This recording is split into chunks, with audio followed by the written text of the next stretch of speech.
Hi, it's a beautiful Saturday here in New York City, wherever in the world you're watching. Welcome. This is your program. It's an opportunity to have your say. Anything you want to say, we provided this forum for you to join us and say whatever you want to say about anything going on anywhere in the world. And we particularly we like to ask you the question, what's keeping you up at night? We in today's world are concerned about so many things: social issues, political issues. Whatever the issue is, join us on this show and air your view.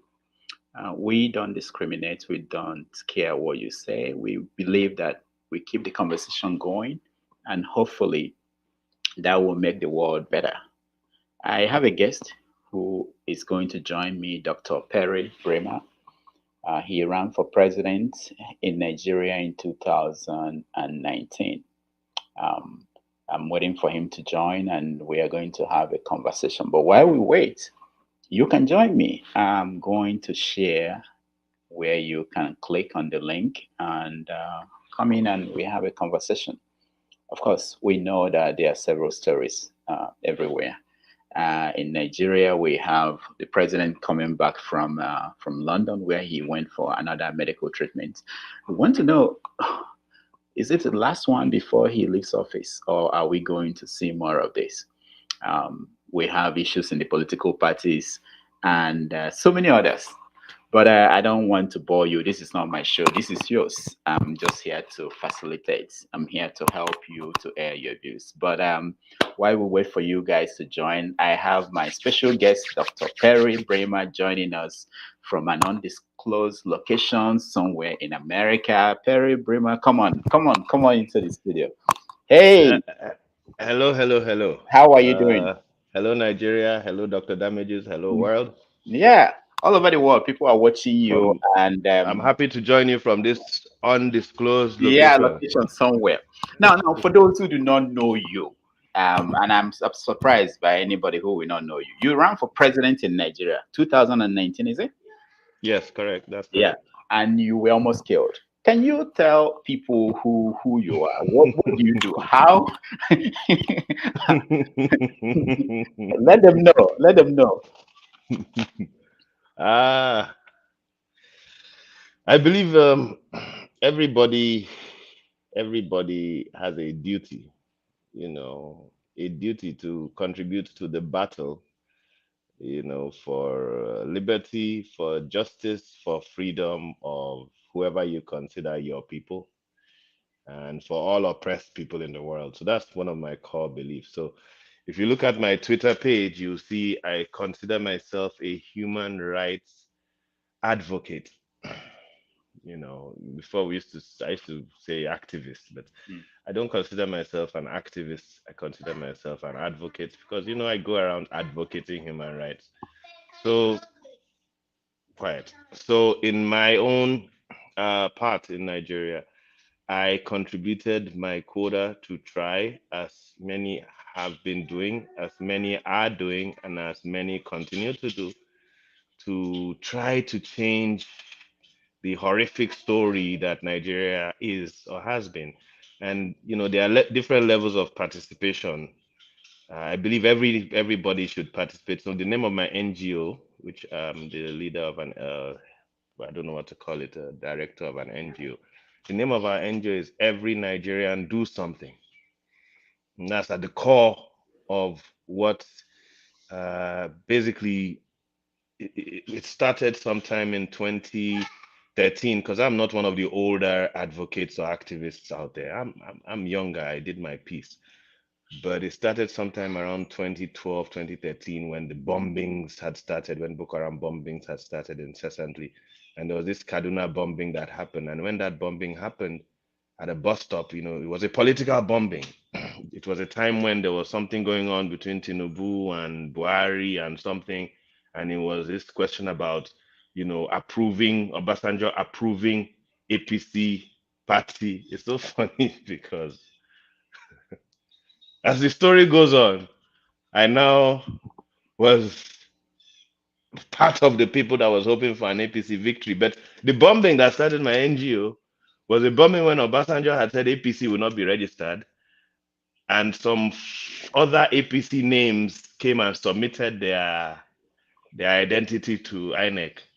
So I don't know whether I remember this period. Mm-hmm, So mm-hmm. some other people submitted their identity to INEC, and it was like everybody knew that it was the PDP government at the time that was trying to block APC from being registered. Mm. And in at that period, this bombing happened at this Kaduna bus stop that most of us understood was a political bombing to compel the government at the time to allow APC to register.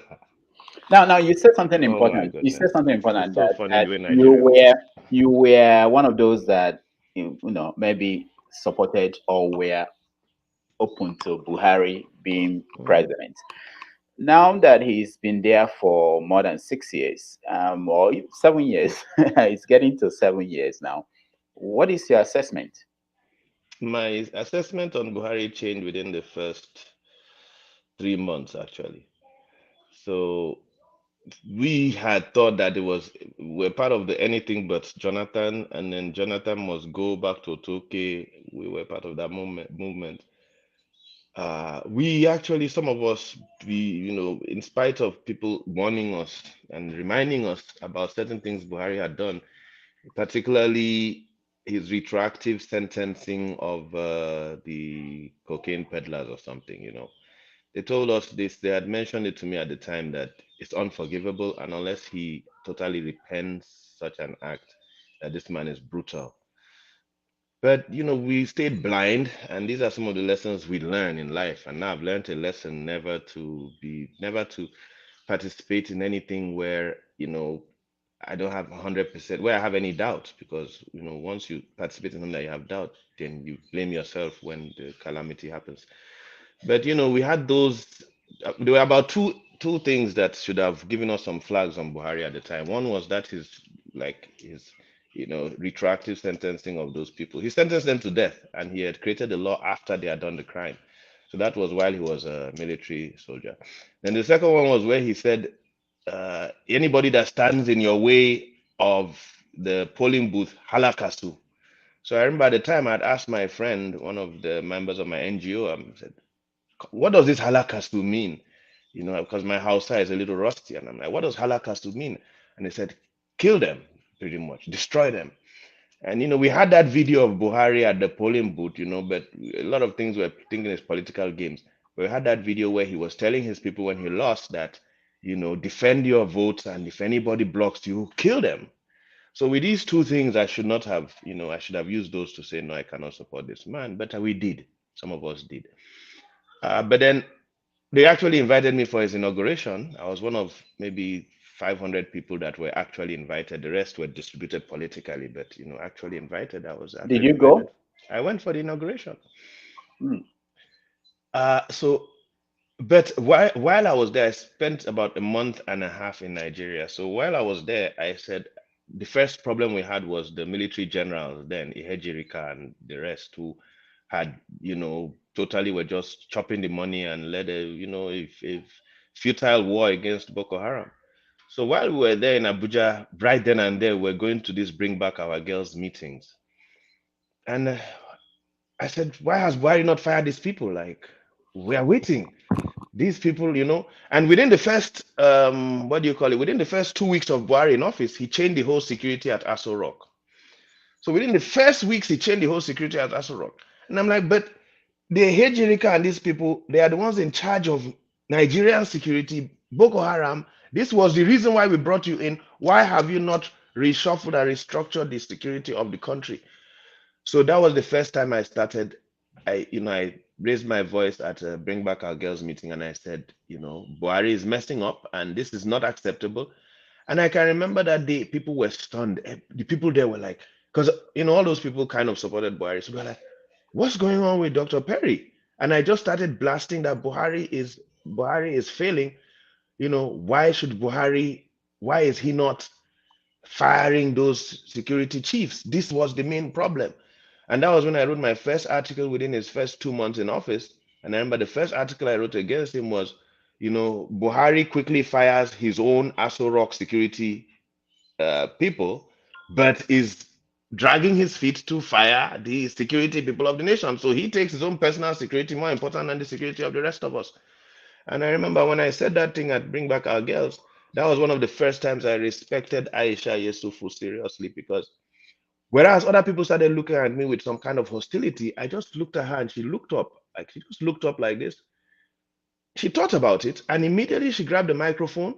She joined me on the side of saying, yes, we need to criticize Buhari even though it's early for this. And that's the day I respected her, because I respect anybody who stands for truth, stands for justice, no matter how premature, no matter what time it is, no matter what the odds look like. Start standing for truth and justice as soon as you see it, because otherwise you have yourself to blame and you will look foolish at the end of the day. Because some people who were attacking me when I started attacking Buhari, from the first 2 months, 3 months, I started attacking him. Within a short time, I became one of the enemies of the state. Some people who were vexing at me at that early stage, today, now they call me later on. Some of them actually within Buhari's government, they call me later on and they're like, Dr. Brimah, you were right. We are embarrassed. Good. Dr. Brimah, we are going to tell you a story as we go along, but so many people have joined us, and let's hear from them, and as we continue the conversation.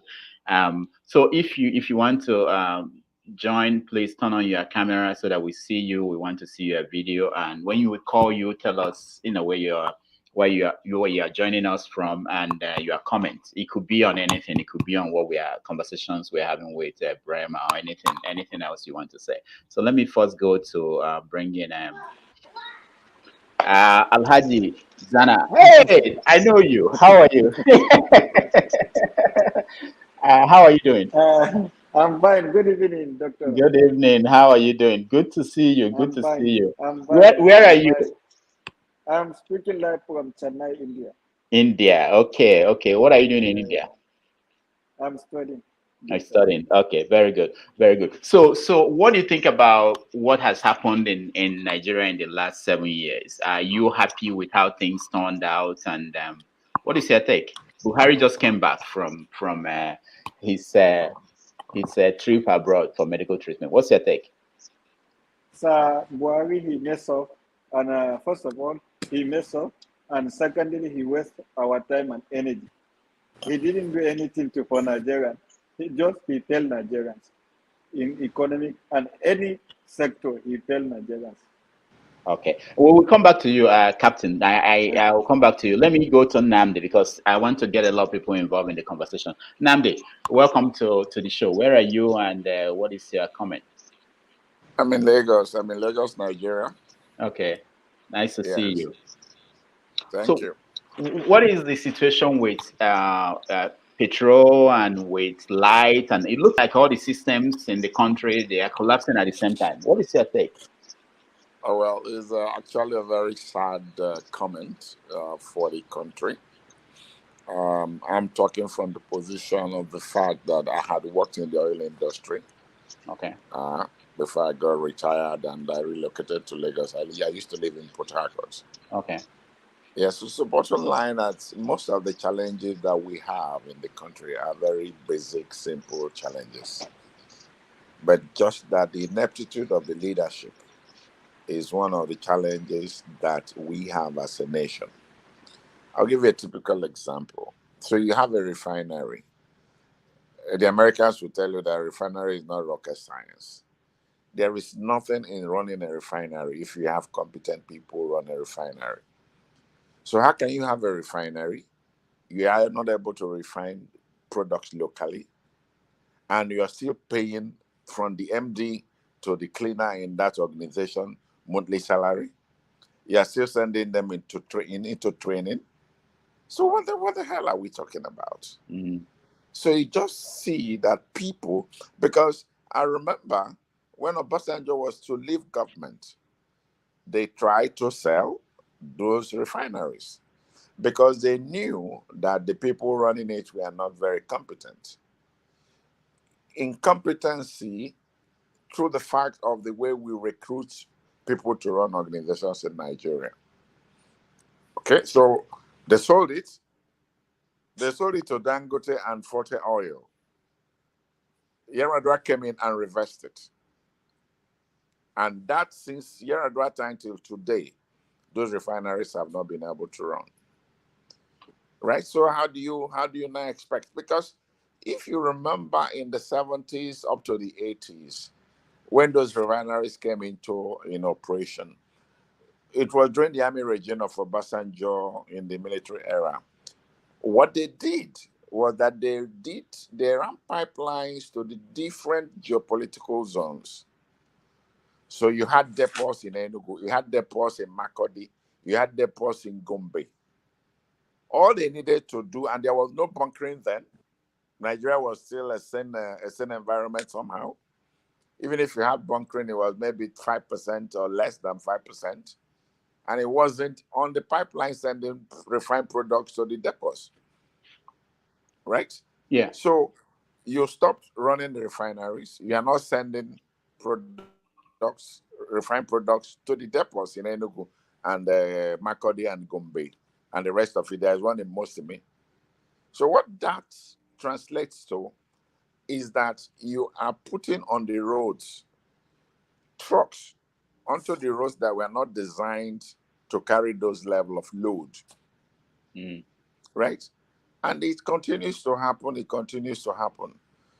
And we are now into you do subsidy, you import, you pay. I mean, it's all mess. You go to power. What can we do about power? All we needed to do was to devolve, the capacity to generate this power to the states. If you ask the 6 geopolitical zones to set up power generation units on their own, they should be able to do it. And then you don't have this grid collapse that you keep having every day. Mm. Now, As I speak with you, as I speak with you now, I'm running a diesel generator. generator, Mm. Mm. and the diesel is about 700 naira per liter now.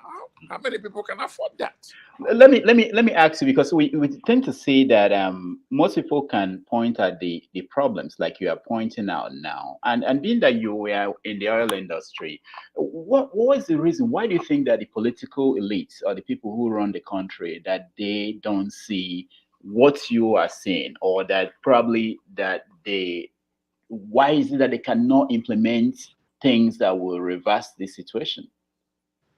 Okay, so my take on that is that the people that will bring to the position of leadership in Nigeria have not run any organization in their life before. So they cannot, in any reason, see what you're seeing who has worked in a corporate environment. Mhm.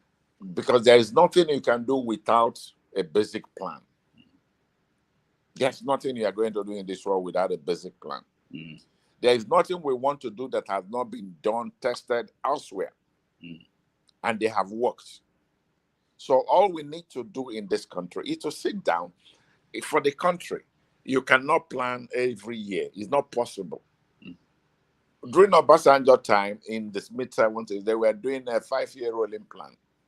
But in the normal sense, you're going to do a 25-year plan for the nation and then be picking it up in either what they call long term or medium term or short term. Mm. That's basically what we should be doing.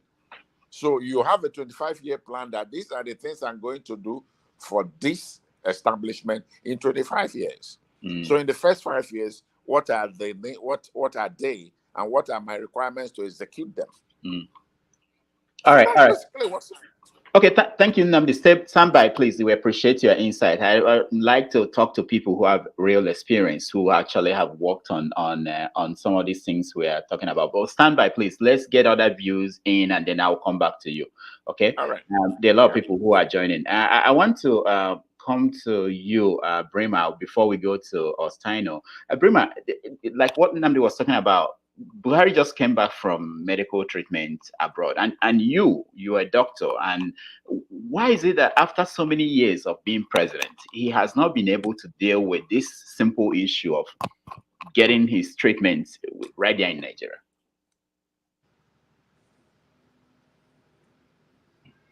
The thing is, Buhari is, apart from any other problems medically that Buhari has, Buhari is his so-called illness is old age. So there's no treatment for that. Buhari is old. It's But so. why is he going to So UK? the question is, why can't he risk his life within Nigeria the way the rest of the Nigerians risk their lives with the medical, facilities over there? That's the question. Mm, And the type of treatments he may have gotten are there are some treatments that probably are not available in Nigeria mm, for some of the types of conditions that we have heard. All we have to rely on in Nigeria is rumors and stuff because people don't tell you what is or what isn't. But the kind of treatments that he may have gotten that have, because if you look at Buhari, the way you see him, Buhari stands right now. When he stands and gives a speech, sometimes he can stand straight for for for 2 straight hours without even shifting from one leg to another, more than I can even do at my own age. mm. So, you can only imagine futuristic therapies that he has been giving for his conditions. All right. You just stand by with me, okay? And let me go to Ostino, and then I'll go through all the people that are joining us while I come back to you, Dr. Brimah and Namdi. Ostino, just in 1 minute, what are you thinking about? What's keeping you up at night? Good morning. Thank you for having me. What's keeping me up at night is the state of Nigeria. I can't believe it that Nigeria now is a failed state, and this administration has set us back like 20 years back from where we were, before.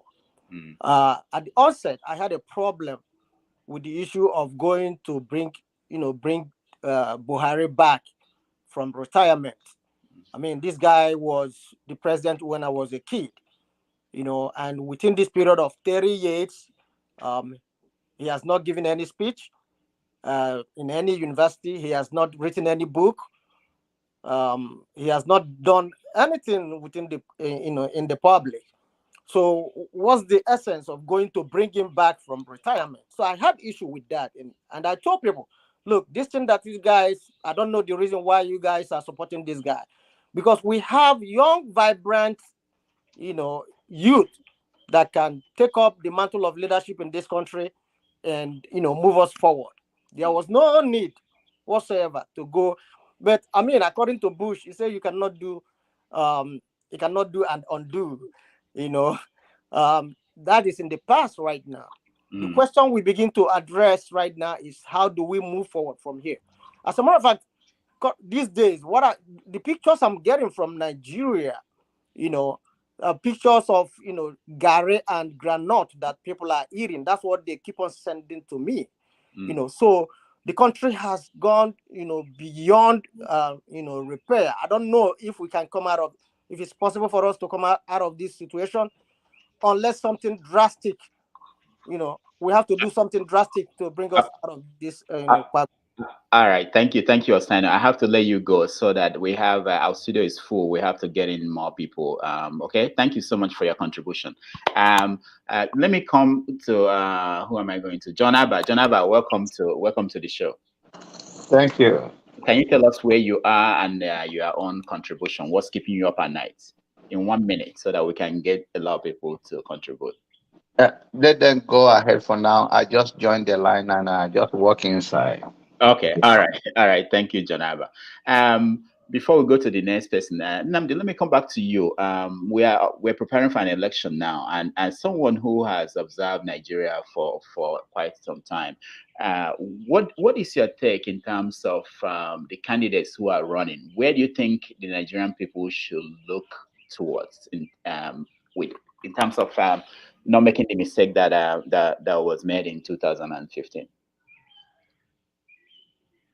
Oh, sorry, I have you muted. Go ahead. Okay, go ahead. Yeah, go ahead, Namdi. No, I didn't get that question because I Oh, was you didn't get the because question. my mic is I'm saying that we're preparing for another election next year. In your own view, where do you think Nigerians should be looking? What direction should they be looking at in terms of who or a kind of character that maybe has any chance of serving the country? For me, like I said earlier, our biggest challenge is that you have gotten a group of people who there's nothing they have done in their life but doing politics. And then the experience they took into the political space has not helped. And then there is no, we don't have strong institutions to check what the politicians are doing. Mm. So if we have strong institutions, it will help us. Mm. Why am I saying that? Let me take a typical example of the United States of America when they were going for the second term election for Donald Trump. Mm. If they did not have strong institutions, Donald Trump would have been returned to a second term. Mm. But because they had strong institutions, a lot of people did not want to see him come back. Mm. It's because there were strong institutions and people with integrity. Mm. Here in Nigeria, very difficult to get, to find, you know. So All right. I'm not expecting much because it's still the same group of people. People, yeah. They All are right. not allowing people with credible characters to come into the space because it's becoming too expensive to participate. Mm. All right. We'll come back. We'll come back to you. Let me go to I don't see the people on their cameras, but let me go to either Eze or Mo. Anybody that if you have your camera on, you can if not, we'll have to take somebody else. Okay. Okay. Eze, let's hear from you. I'm sorry. Actually, I've been trying to follow the conversation, and I think majorly one of the problems we have is with ourselves.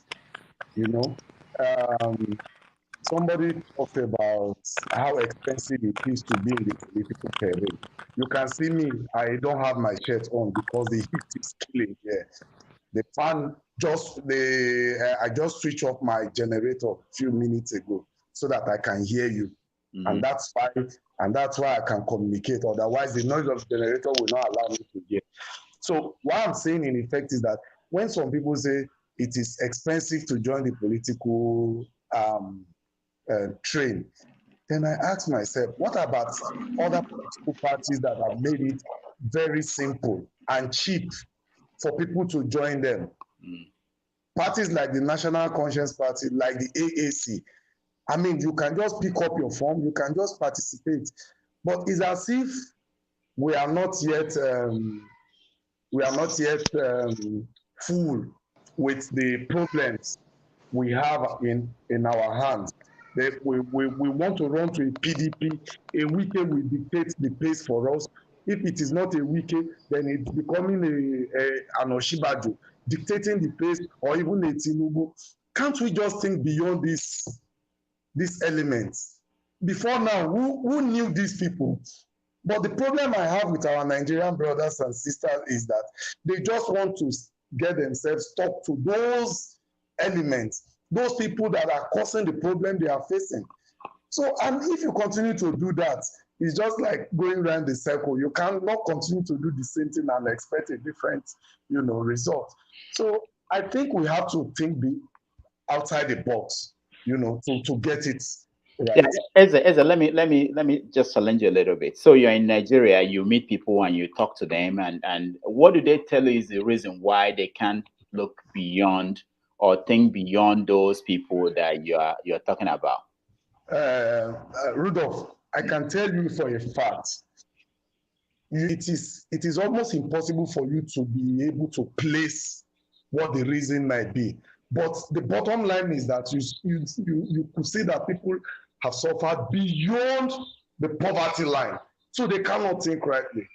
So if you are talking to somebody you think that should know, and the person is coming out to tell you and say, oh, no, Tinubu is our solution. By the time you give it to Tinubu, look at the way it turns Lagos around. You begin to ask yourself, is this person sane, or is it talking out of, you can't even place it. So it is for people like us You know, sometimes I could read all the newspapers on my phone, but sometimes I still walk to the newsstand at Yanopaja or Ikeja to read the news. And you can hear the argument coming from people's mind, debating between Tinubu and Osinbajo, who is the best. You know, it's just like saying 6.5 dozen. What is the difference? You know, because I mean, look at what we have at hand presently now. A law was passed by National Assembly. The president has sent it to you. Then a court from somewhere, I don't know where, came to say that, okay, Attorney General, delete this section. And then I know.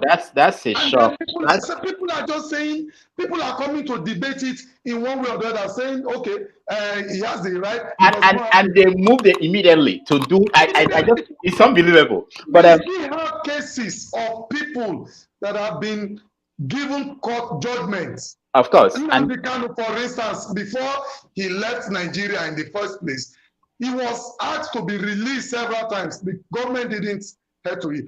Omoyele Sowore, up till today, as I'm talking to you, not even Ganish Power in me has suffered the fate he's suffering now, confined to a state for over 2 years. And even when they have court judgment releasing him in the first place, they refuse to release him. And so when we reduce our discussion or debate to if it is Tinubu or Osinbajo or even Atiku or even Peter Obi, you begin to ask yourself, can't we think out of the box to know what is best for us? All right. Okay. Let me stop you so that we can get other people to air their view. Austin, tell us where you're joining us from and what's your take? What's keeping you up at night? Hello, good evening, Doctor. I'm so happy to talk with you. It's like a I don't know how to. Well, I'm talking from Jakarta. Okay. Nice to have you. Nice to have you. How is life? What's going on? What's keeping you up at night? Yeah, we thank God. Thank you so much for this privilege. The thing is that Nigeria is already plastic bag that filled with water, and it's leaking. And no matter your passion, the more you are passionate, it will continue to leak until everything went off. Our problem in Nigeria is not about age. It's not about age. It's not about this thing, tribalism. But as far as I'm concerned, I think Nigerian politicians should be run psychiatric tests before they assume any office. Because if all of them are normal, because sometimes when I think about religion, tribalism, you see that so-called people that is on power, their own people are also suffering. Okay. So once again, now the former president of Malaysia is about 80-something. They brought him back to power. Do you understand? Because how good he is, the way he loves his people. No Nigerian politicians that love Nigerians, irrespective of the religion or whatever. The second president of this Indonesia, when he assumed office, what did he do? After their the second president seized power. After their second president seized power from the person that brought independence for them, when he assumed office after 31 years, he stopped everything and handed over and said that she should change constitution and that they will conduct election, that he will not run. That is somebody that reasoned very well that is okay. But any of Nigerians that goes into power, their mentality, when you check them very well, you know that they are not normal. All right, Austin, I have to let you go. Sorry, because there are so many people waiting, and we can only take in 10 people in this. Thank you so much. Okay, thank you so much for joining us. Okay. Thank you so much. Appreciate it. All right, Dr. Brimah, stand by. Okay, I know. We come back to you. Let me get somebody else to people who have been waiting. All right. Hello. Yeah. Hello. How are you? Yeah, I'm fine. I'm all right. Okay, tell us where you are and. My name is Mazam, and I'm from Glasgow. Glasgow, Scotland. Yes, Scotland. Wow, yes. Nigerians everywhere. So, what's keeping you up at night? Yes, I'm studying here. So, actually, yes, I want to comment on the issue of the fuel scarcity. Mm. Looking at what actually is happening or transpiring in Nigeria is the APC government went to the Niger Delta Mm. and promised the Niger Deltans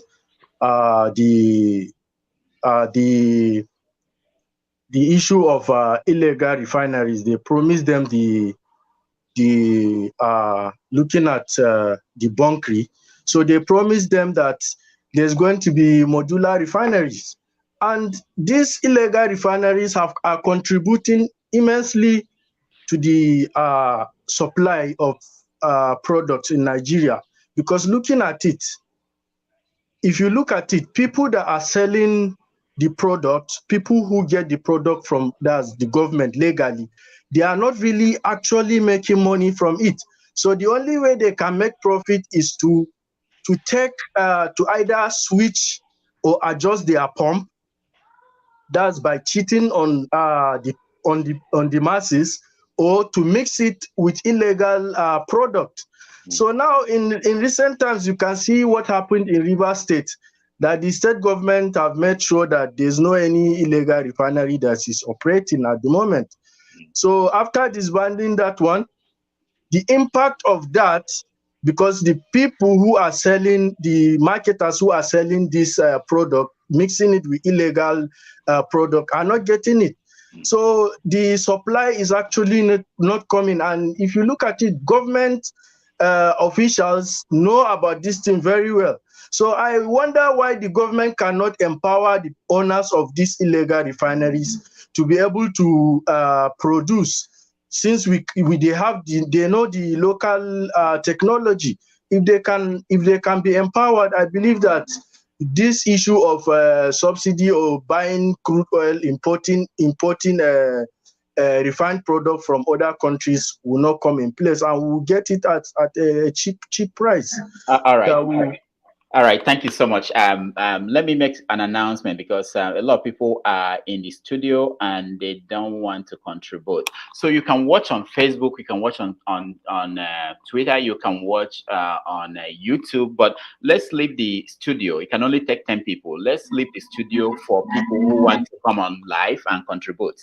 So please, if you don't want to contribute, you can leave the studio. If you want to contribute, stand by. I will call you, put on your camera. I won't call you if your camera is not on. So we can do that. Thank you so much for your contribution. And let's leave it at 1 minute. I want to talk to at least 30 people before we end the show. So thank you so much for your contribution, Maza. So, Dr. Brimah, let me ask you, people are thinking about, there's something that came up about who to vote for, knowing that the characters we have now who are running for office. As someone who ran for president and looking at the candidates who have so far declared, who do you think you can recommend for Nigerians to vote for? I'm very sorry, but my answer to this question would be, unfortunately, this election cannot solve our problem at this time. So people like myself, but it's going to happen anyway. So what are they people going to do? They're either going to waste their vote. They can't vote for the people that should win. So they're going to waste their vote, or they need to be on the streets with revolution. It's revolution now. I'm sorry. People like me are sure where we are. There's no other way to solve Nigeria problem at this point. I'm sorry to say. So, some people will be saying, oh, maybe Oshimbajo or this thing. It's like we are blind, because our options to choose from is like, I don't know how to put it. It's not a choice. It's not a democracy. In America, an odd man, crazy man, Donald Trump, came from somewhere, entered the party, won. In Nigeria, it's not like that. So it's a package. No matter what, you're taking a dirty package inside a dirty this thing or not. So if Oshimanjo, for instance, is running under APC, he's going to come and be one of their people. We will have marginally better for a little while and then rot. Of course, Tinubu is not even a question. But unfortunately, the problems of Nigeria are so deep inside. This guy I heard is even contesting CBN governor Emefiele. I heard he wants to contest. He has stolen all our money, forest. He has stolen all the forest under supplied petrol, oil subsidy, back kickback, He has oil stolen money all our and money, forex forest. He money has stolen all kickback. the forest He from that. has stolen so much money that he's brazen enough to say he wants to declare and run. Nigerian elections are bought and sold, unfortunately. All right. So if I advise you on who to vote for, who you vote for probably will not win. So you need to fight for your rights. All You need right. to fight. Thank you, Dr. Brimah. Stand by. Let's go to Obi. Obi, tell us where you're joining us from, and you have a minute. Oh, hold on, Obi. Hold on, Obi. I think you're. Let me unmute you. Okay, go ahead, Obi. Hi, Dr. Damages. Can you hear me? Yeah, we can hear you. Go ahead. Yeah, I'm calling from Lagos, the very, very hot city of Lagos. So I'll go quickly. My problem is we keep pushing Nigerians. We push them to the wall. They're going to find a way to dig a hole in that wall and keep pushing. So you start wondering, like, at what point do they get tired and realize then I am tired of this. I'm tired of going to queue to buy for. Like in 2 weeks, I've not had light. If you can hear, I have the gen on for the past 2 weeks. It's just been me on gen. So like, at what point I get tired? I talk to people like, don't worry, it go better. Let's just continue. Like, at what point do we get tired of all these things and decide, oh, we're going to hit the street. We're going to hit the street and protest. We are scared of that. And what's the cause of this? But let me ask you, Obi, I know you're in Nigeria, you're in Lagos, you said, but people protested during the NSAS, and what happened? Yeah, people protested. It was kind of making impact until the usual thing and police came around and everything went up. And Nigerian, we got scared and we couldn't like continue protesting again. And if we had come outside, trust me, a lot would have changed in this country. I'm very positive about that. But they used their tool. What was the tool? Fear. And that's what they used, intimidating us, and everybody gave up and nobody was going to like protest again. And that's why all of us are all united in suffering, but divided in struggling. That's how Nigerians are. So, and what's responsible for this is religion. I'm sorry, I'm going to hurt some people's feelings, but the fact still remains that religion is a major cause of why we are where. Sorry. Well, you got that right. All right. Stand by, Obi, stand by. Okay, let me hear from. I'm coming to you, Sam, but let me hear from Jonaba. He's been around, hanging around for a while. Jonaba, welcome to the show. Thank you, Dr. Damages. This is Jonaba from Dallas Metroplex area in Texas. Thank you for all you do. Concerning our great country, Nigeria, I think... Did you say great? Okay, but anyway, continue. Not good. Of course, it's meant to be. First of all, thank you for all you do to bring this to the stream to the light. Nigerian, I watched your show last time. It's like a knock engine. Let us be honest with ourselves. Whether it's Atiku, whether it's Osibanjo, whether it's Sowore, as far as we have the institution we have right now, it does not matter. It's a matter of time. Everything is still going to go down. The politician will find a way to protect or to preserve their interest by saying, oh, it's Boko Haram, it's henchmen. The West, the East, and the North will come up with something. My prayer for Nigeria is that we will wake up to say that this is not the Nigeria we all dream to be, or proud to be part of. Because what I have seen is that the greatest challenge I have seen as a Nigerian that go to Nigeria all the time is that the very youth we are fighting for, that their lives should be better than ours, they are the one that doesn't even have an idea. The past election, when Sowore was running for president, I asked one of my younger brother that I have a friend, Sowore, he may not win, but you guys consider his vision for Nigeria. The young man said that, can he give me 10,000? So your what in life, is it 10,000 with the problem that is going in Nigeria? So when you have the majority of Nigerians do not even understand how institutions work, it's a long walk to freedom. All right. And, All right. thank you so much. Now I have to let you go so that we can get more people in. Go ahead, man. Thank you so much.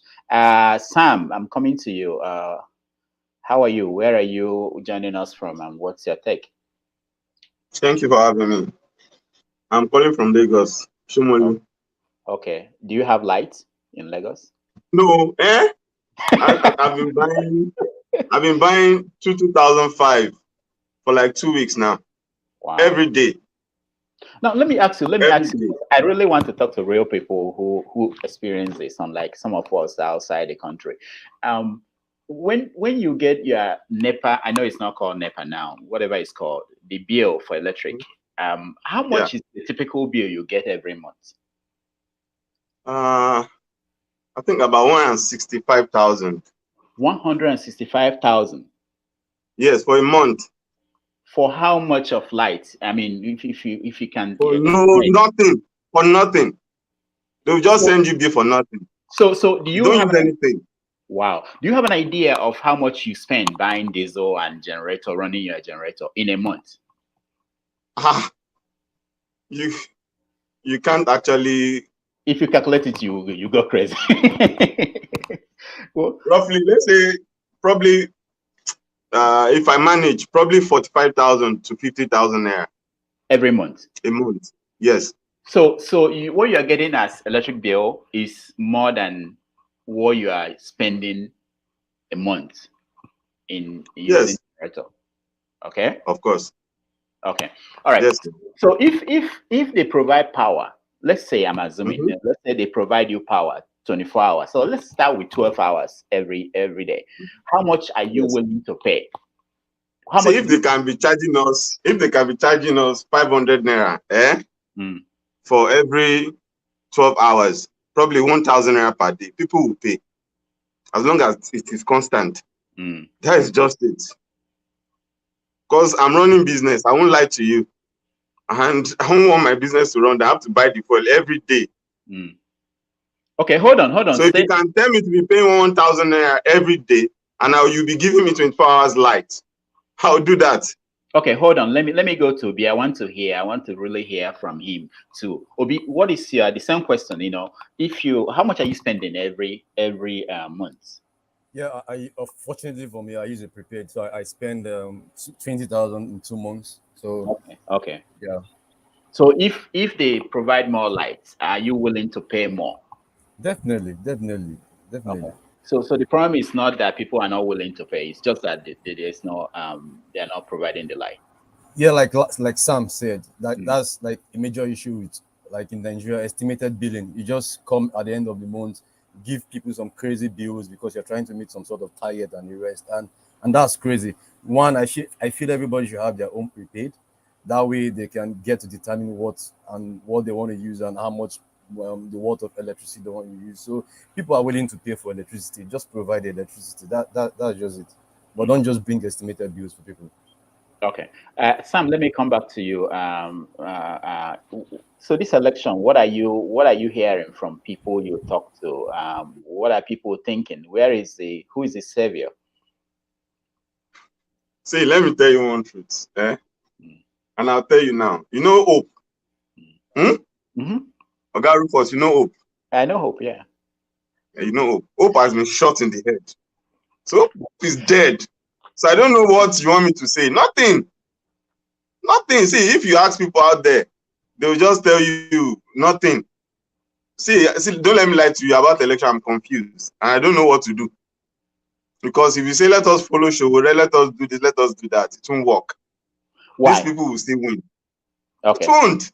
Lie to you. Come to my area, you will see. We are here. We see it every day. We live there. We see it every day. So leave all this. Let us leave fiction to reality. Fiction. Yes, reality here. See, people like me, probably my age group, a lot of people that vote, they are not much. People that vote are the old women that collect cup of rice probably every ending of the month. Mm. So the person when they feed you every ending of the month, what will you do?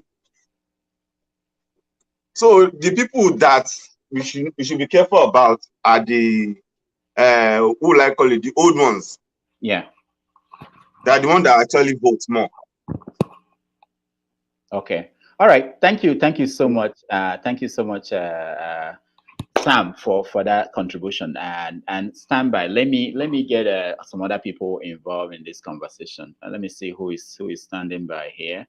Okay, I see Michael. If you turn on your camera, I'll bring you on. And you tell us where you are joining us from. Michael, welcome. Yeah, good day. Good day, sir. Good day. How are you? Okay, I'm live here in Lagos. Oh, yeah, in Lagos, Lagos. Nigeria. Wow. Yeah. This Lagos people. I thought you people like to watch Premier League. So what's keeping you up at night? How are you doing? And what's keeping you up at night? What are you concerned about in Nigeria?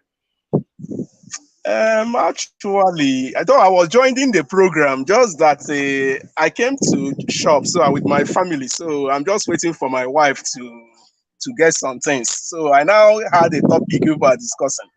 Okay. Actually, the situation of Nigeria is very, very. I don't even know the word I can even put it. Are you getting me? So, like what you are discussing concerning the NEPA. This power. Are you getting me? So if they can be able to give us 24 hours lights, even though they say even 3 or 4,000 every day, many people will pay. Are you getting me? Yeah. Even though now provided now we have as in 24 hours. Okay, you say now, okay, 3,000, 4,000, 5,000. Many will pay, to be honestly speaking. Are you getting me? So it's not about money. It's not about payments. Just that they are not competent. They are not providing the power. Exactly. That's just the point. So where I'm staying at Agor, Okota, the way they give us lights, though I don't know, it's very, very annoying. Are you getting? It's very, very. Let me ask about the election now, because the chance you have to change the situation is through the democratic process. Is having an election. So when you think about that, who do you think amongst all the candidates that we know now that you think will change the situation? You know, the situation of the election. We have been hearing the same thing. Nigeria, as in from even if being it anybody that is entering, because is the same people that we know since the 1960s. Are you getting me? Is that same category of people we know? So every year, every 4 years, you still see them. Are you getting me? So just that if we Nigeria can be able to kind of have one mind, especially we youth, if we can able to have one mind, I think this situation will change. We can just bring out a good leader that can change the whole situation, because these same people now that are still coming out, they are the same category of people we have been hearing about. And even anybody that they manage to enter, it will still be the same story. Are you getting me? All right, Michael. The same story. Okay, Michael. Thank you so much. Let's go to someone else. Yinka wrote on our comment section. Yinka said they don't have the architecture to provide the electricity, and the money was embezzled. Remember? Could it be that the situation is totally hopeless? Obi, let me come back to you while I ask other people who are in the studio to turn on their camera so that I can bring them on. I'll come to you, Steiner. Let me just bring your Steiner up here too. Oh, more. Okay, I'll get other people. But Obi, now that you are in Nigeria, can you what's the solution? What do you see as the solution? Thank you. I just wanted for us to get to that part. For me, it has to, like I was saying earlier, it has to start with the religion. Religion is like the major cause of why we're suffering, or where we are. You understand what I'm saying? So, religion. You see, look, take an example. You go to church, the pastor keeps telling you, pray against unforeseen illness, pray against this, pray against road accidents. We pray against things that the government ought to provide for us. And that's my problem. Instead of you telling the people, your members, the governor is supposed to provide this for you, the councillor is supposed to do this for you, your House of Rep member is supposed to do this. They don't tell them that. They keep telling them to pray against some spiritual forces. And that's why all of us have refused to stand up for our rights. Because we feel like some of these things, or majority of them, are spiritual. So we keep praying. So as long as we refuse to go out to the streets there, tell the government that we are tired of this rubbish, nothing is going to change. And unfortunately, the election is not going to solve any problem because it's still going to be the same thing. I'm sorry.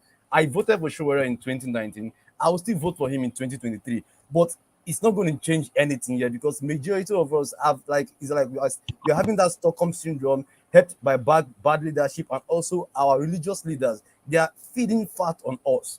And as long as majority of us are still inclined on that religious, this thing that, oh, it's the devil that is doing this, these things are not going to change. So the solution to me is we just have to break from that shackles of religion and know that these guys, the governor is responsible for this, and the president is supposed to do this, and not the devil in the village.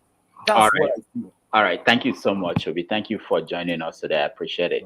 Let me go to Osaino. You've had the chance, but let me just hear your final thought, because I actually want people who are outside the country to hear from people at home, and then maybe they can reverse their thinking. Or what is your take? Hearing people at home expressing the frustration and a sense of hopelessness in the situation. What when you think about the solution and hearing the reality on the ground, what is your take then?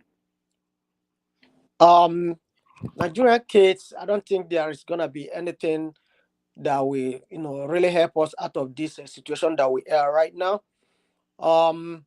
Unless I heard somebody talking about revolution, that might be one thing that might help us out. Otherwise, we're still gonna continue in this circus, because you see what is happening. This old group of politicians, they're not gonna relinquish. They are not ready to relinquish power, just like that. So something drastic has to be done to be able to squeeze out power from their hands. Otherwise, we're still gonna continue like that.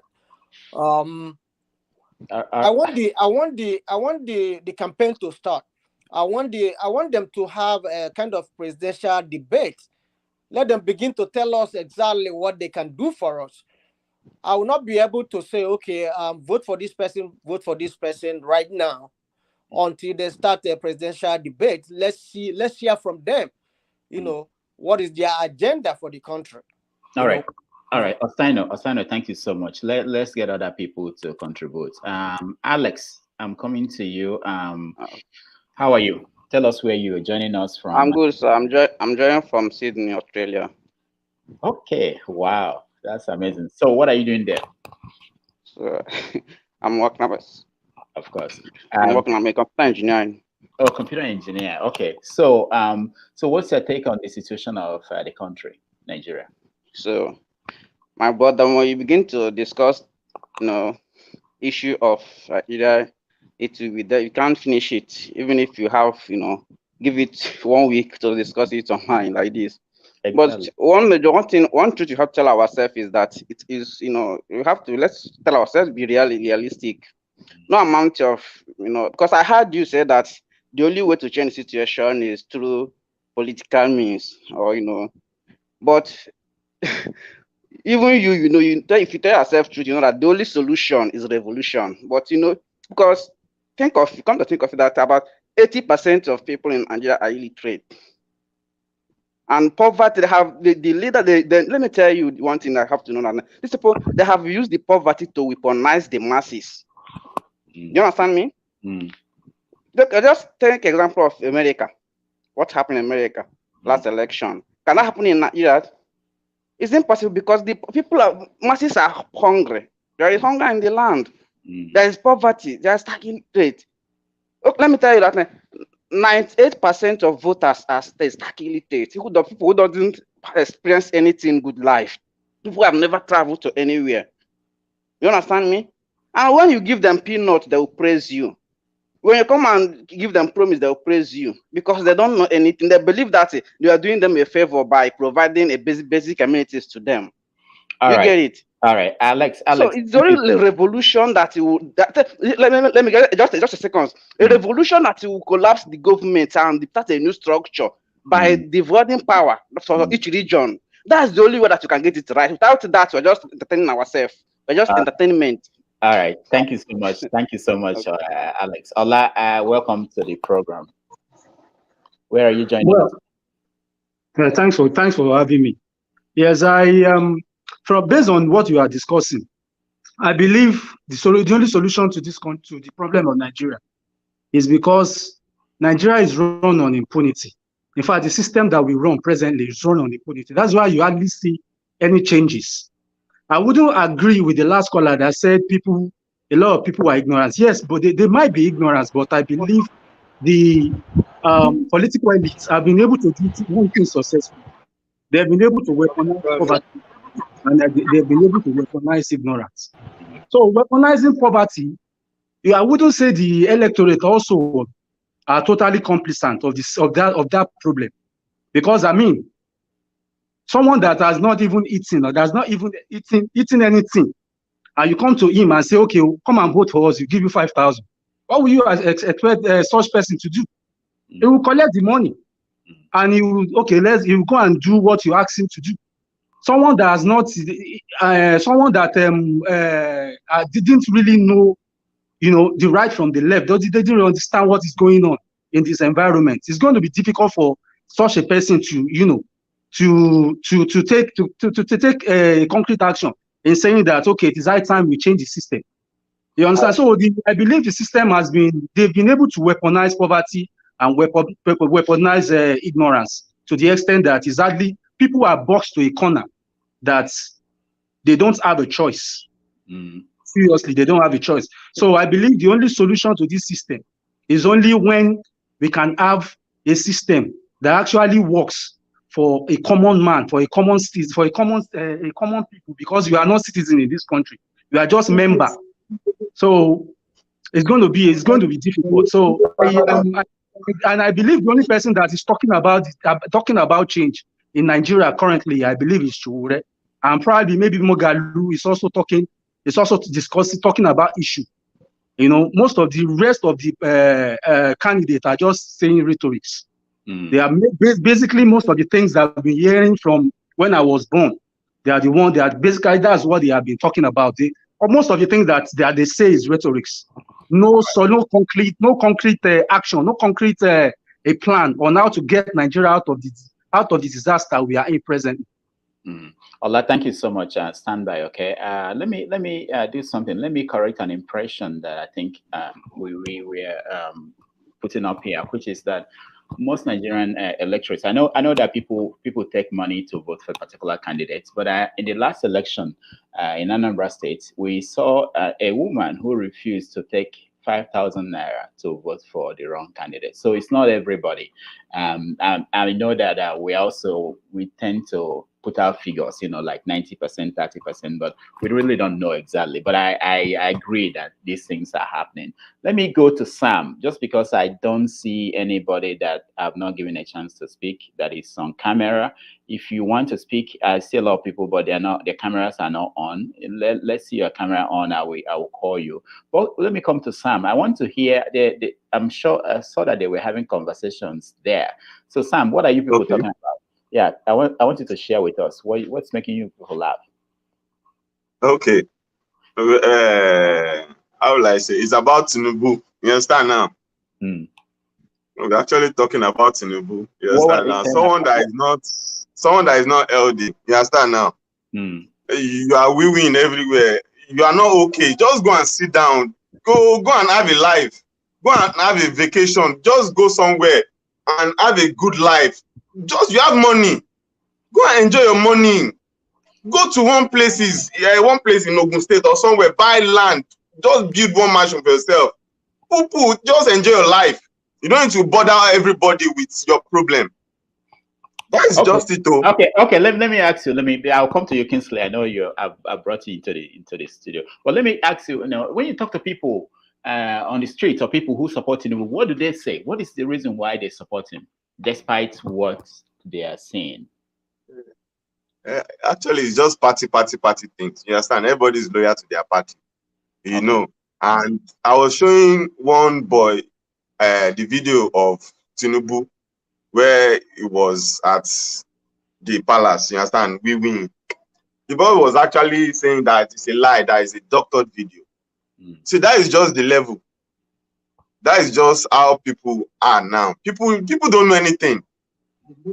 And maybe they don't care too. No, I don't think they don't care. They don't really know. Because if you really know the truth, you will care. Okay. All right. That's just it. And if you don't benefit from it, you will care. Okay. So most of them now, they get stipend from politicians. So they go to meetings, they give them 500 naira. So whatsoever they tell them there, Baba is this, Baba is that. You understand now? That is what they will come out to tell everybody. All right. But we know that Baba is not okay. Sam, hold on. Okay, let's go to Kingsley. Kingsley, welcome to the program. Okay, thank you. Where are you joining us from? What's keeping you up at night? Okay, I'm joining from Lagos. I'm in Nigeria, from Lagos. Did you have light in Lagos where you are? No? Not at all. For like 2 days now, not at all. Wow. All right. So what's keeping you up at night? You're counting down the seconds until you can skip the ad, right? I get it. But what if you never had to... Basically, my own opinion about the whole Nigerian issue is this. I think ignorance is one. There are a lot of people quite alright that are enlightened that want things to get better. But a host of those people are actually maybe in the cities here in Lagos. You see people discussing, pointing out the flaws in one politician or another. But when you go beyond the cities, back to the villages where the actual voting happened during election, you find out that all these remote areas where a lot of votes come out from, they are suffering and they don't know they are suffering. They've gotten used to the suffering and they don't really care. So it's just about them coming out on election day. Maybe if anybody's sharing money, they collect the money and vote and go their way. And I believe that's what most of the politicians are banking on. Because that's why, okay, let's say you'll see an election is coming up, a debate will be organized. A contestant will ignore the debate and tell you he doesn't care because he believes that those that are watching the debate, that their votes at the end of the day is not up to 10% of the total votes. While those in the villages who will definitely not watch the debates are the ones that will vote, and the vote will, and those people just need you to share maybe some onions or some 1,000 or 500 and they will vote. So it's a very difficult situation. Saving Nigeria is actually going to be very, very difficult. All right. Hold on, everybody. I want to play some videos and then we'll come back. Just stand by.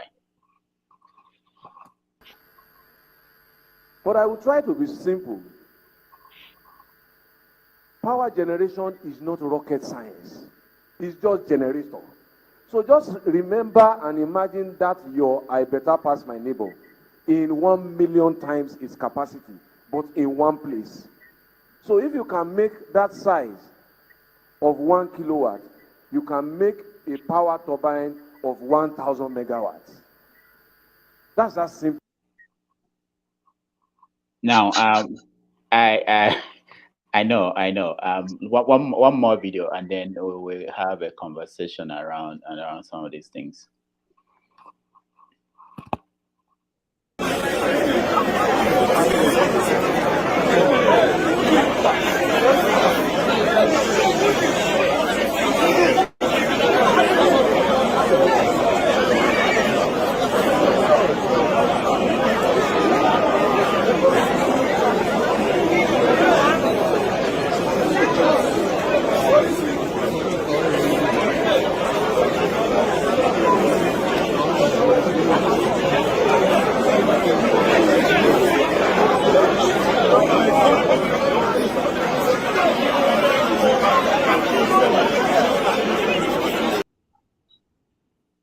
All right, welcome back. The first video was that of Babatunde Fashola before he became a minister and a minister of power when they were campaigning in 2015.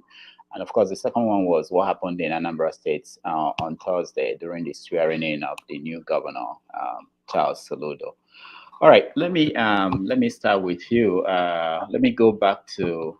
I want to talk to somebody who is in Nigeria. Yeah. Okay. Ola, let me come back to you. So you look at Fashola. Most people believe that he did well in Lagos as governor, and he got promoted and made a minister. Why do you think he failed? Well, thank you. Well, basically, I think the reason why Fashola actually did fantastically well when he was governor of Lagos, at least, he was able to achieve, one or two things. Especially, if I can actually pinpoint one, he was able to turn around Oshodi, which I always like to work every day. So he actually did a lot, in terms of being able to, turn around Lagos. But the reason why I believe he failed is because, first of all, they weren't planned. They didn't do their own work because I believe they did not really understand, the situation that is on ground. What they are actually planning, what they are actually, the information they are actually doling out back then was, giving propaganda, giving out rhetorics about Jonathan government, just for people just to, and people got tired of Jonathan government. So anything that you tell them, any propaganda that you throw around, they are able to listen. So as he was giving out those things, they weren't doing their own work in order to know how bad, the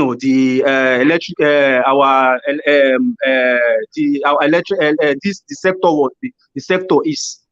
So as he was just giving out rhetorics and everything. So they didn't do their own work, and they don't really understand the rudiment of what is going on in that sector.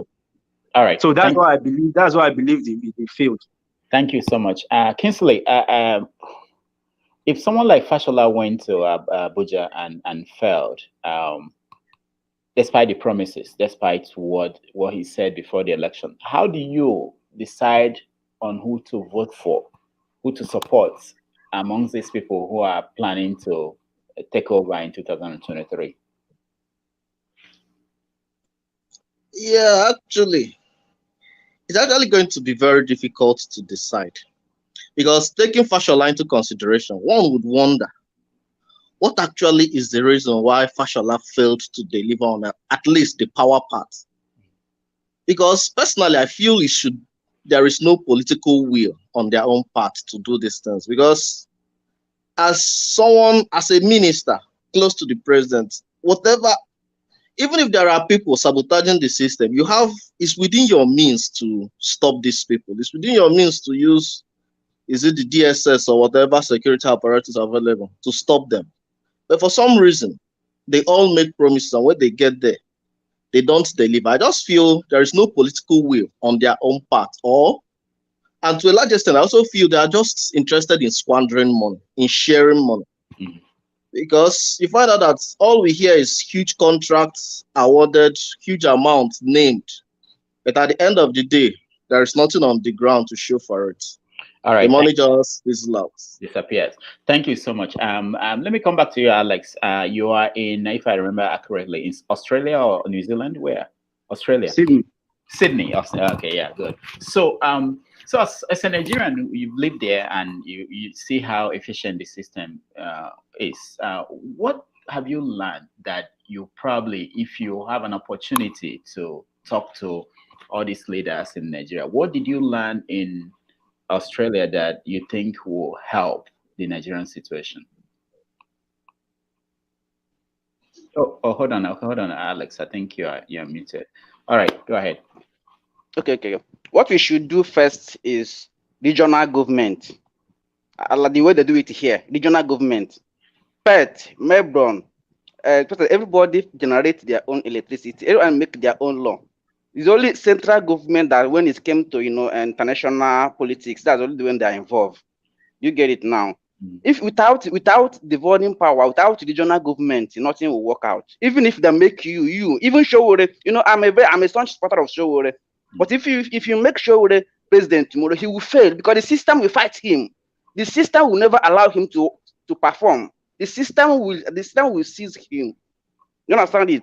The system will never allow anybody to perform without having a regional government. If you have a regional government now, right? Every region will be able to generate their electricity and distribute. It will be easy to hold your regional government accountable. But within this, bunch of things, it's hard to hold them accountable. Because when you react to someone from East, the people from North will say that you are because of from their region. When you go to try to, someone from the West, say because from their region. You get it? So the only thing we should fight for is revolution. That when we succeed this revolution, that's when everything will start afresh. And we discuss we'll be on round table to discuss how things will go. How we want our government to be governed, how we want to live. You understand me? So without revolution, without regional government, even if we vote me, the system will not allow me to perform, which is, is a killer something. All right. Thank you, Alex. Let me say this, that we went over our time by 15 minutes, and now we have about 40 minutes left. And I want to kind of make a round of this thing in a way that it will make sense to anybody who is watching it. So I want to see if there's anybody that have not had a chance to talk to us and let them in. All right. Okay. Mo, welcome. Thank you, Doctor. Oh, nice to see you. Nice to see you. I know you've been trying to join us. So what is that? No, I've been here. I just removed the video and the mic.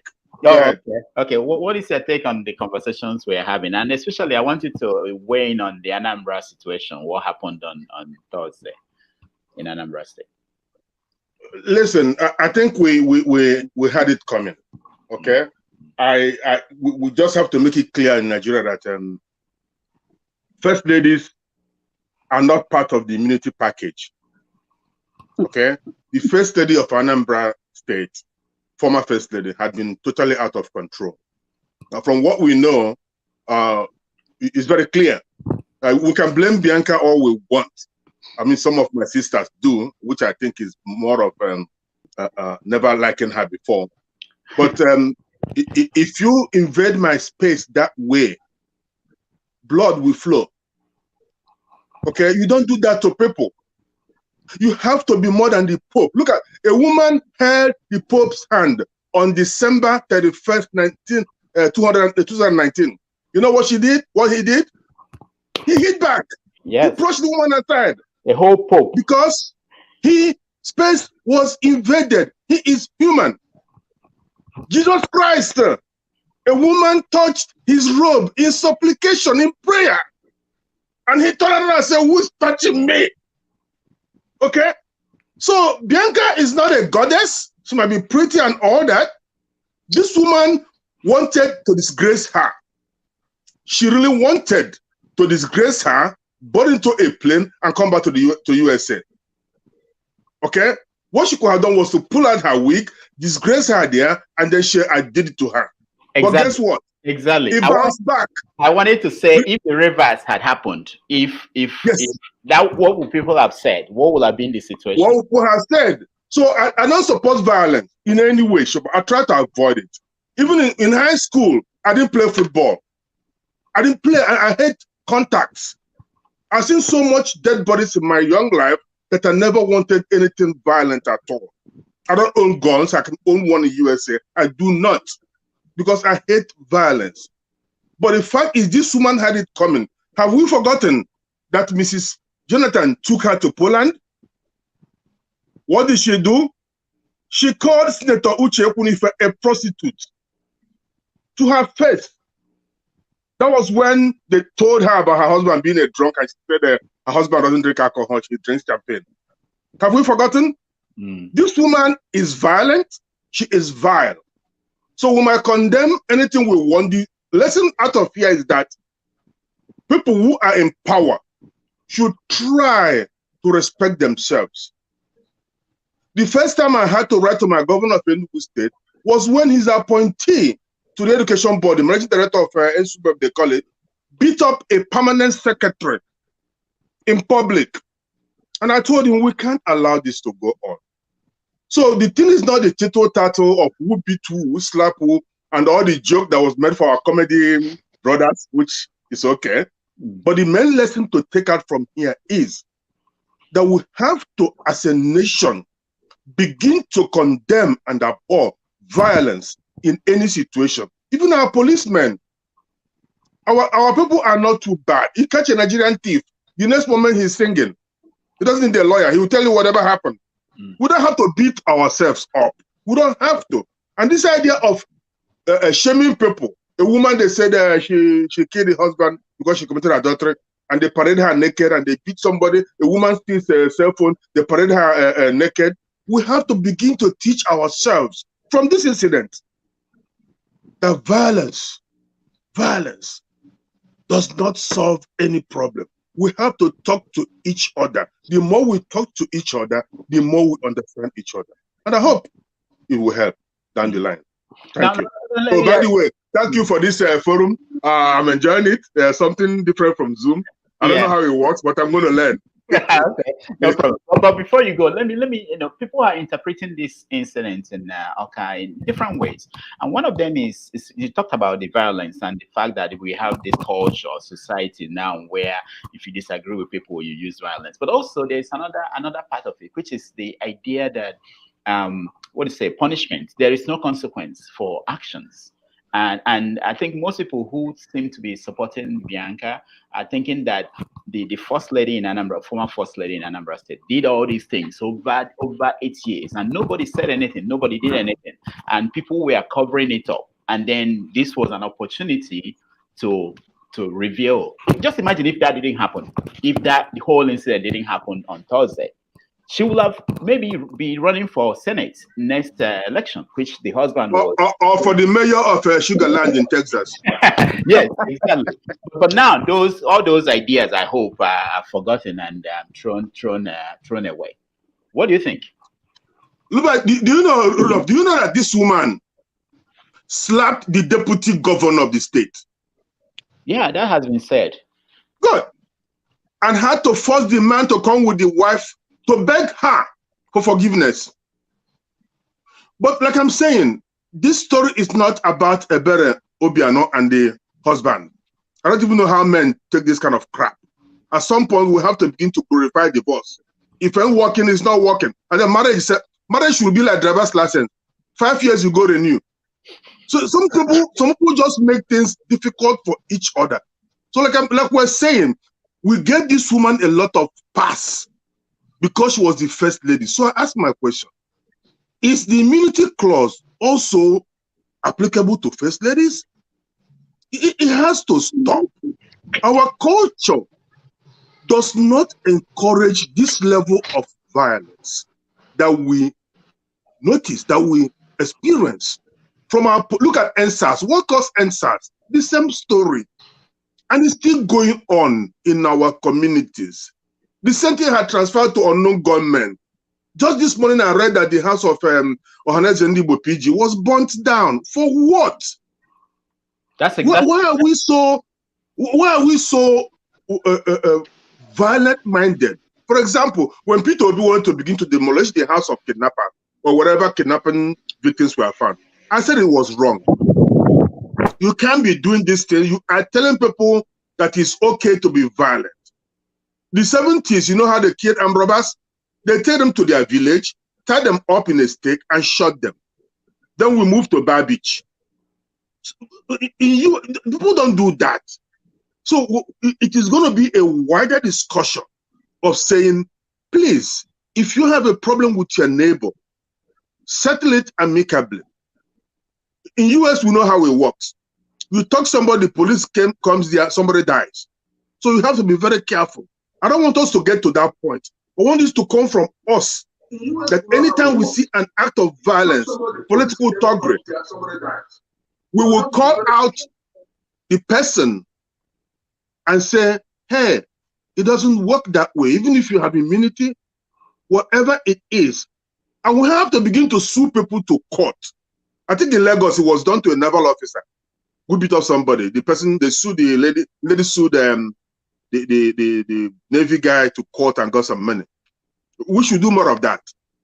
Okay? So right. it's a problem. Thank you so much, Mo. I really appreciate your input. Thank you so much. Let's I will extend the time. I thought we end in 11:30, but let's extend it. I want to hear from a lot of people. Akim Elu, thank you so much for joining us. Tell us where you are joining us from, and then we can go from there. Good evening, Mr. Rudolph, Mr. Sheyi, Mr. Ukija, and Mr. Mo. Good evening to everyone. I'm joining from Dubai. Dubai, okay. So what's keeping you up? Wait. Before you start, do you know where the first lady is? Come again? Do you know where the first lady is in Dubai? I don't know, but I know she's in Dubai. You know she's in Dubai. Okay, all right, go ahead. Yeah. What exactly you want me to talk about? What's keeping Nigeria you generally? Anything you want to talk about? Yeah, go ahead. Yeah. See, thank you very much. I'm very glad to be here. I'm seriously glad in this. I like this conversation, especially regarding Nigeria politics and everything. See, as far as I'm concerned, what I just see as the problem of the country now is, number one, is the security. We don't have the security. And I don't know if somebody have been noticing, or if people have been noticing, that the real major problem we are having in the country is the security themselves. Nigerian security. They are the one giving us problem. Including the police, the military, and all of them. They are the one giving us the problem. How are they doing that? We don't have. You said? How are they doing that? How are they giving you the problem? Can you explain? Look at the issue of Abayari. For example, the issue of Abayari, that is just one. And look at everything going on, like police harassing people anyhow. So see, let me ask you: is there anything you've learned since you started living in Dubai that would be beneficial to Nigeria? You know, let's say you are. Yes. Okay. What is like it? Security? Our security, like here, the security is not only about personnel. It's not only about personnel. We have like CCTV, so many kind of CCTV. We had that in Abuja. Wait. We had CCTV in Abuja, and they don't work anymore. And we spent billions putting it up. That is another issue. That is another issue. All right. It is not about personnel. It is not about personnel. I'm the only one here in this room. Okay. But I can tell you that they are seeing me in this room. They are looking at everything I do. Everywhere you are, they are seeing you. Everything. If I go into the passage now, they will see everything. So in Nigeria, we have a security problem. That is the number one issue. And I agree with you. Security officials and Nigerian politicians are the major problem we are having. All right. They are the major problem. Okay, let's try to round up. We are so behind. Let me come to Sheyi. You are not on you are not here. So let me go to Okija and Okija. Welcome to the show, Okija and Okija. What are you thinking about? Sheyi, I will come to you next. Okay, go ahead. Okay, Rudolph. Thank you, guys.